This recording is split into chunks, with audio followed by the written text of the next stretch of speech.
and what to do when they become clogged and tripped.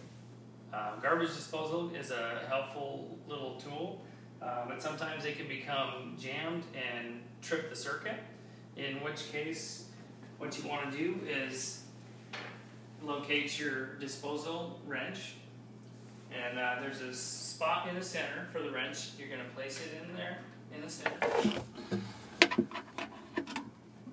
spin it around, and what that's going to do is manually break the obstruction.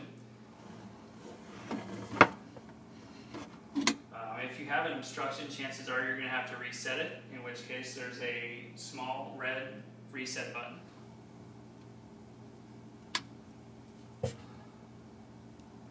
Push.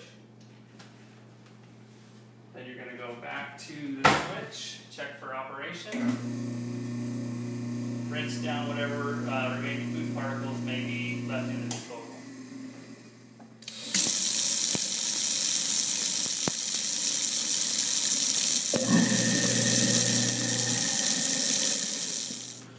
Thanks for taking the time to learn more about your Elliott homes. If you have any further questions, you can visit the website and search the link for customer service.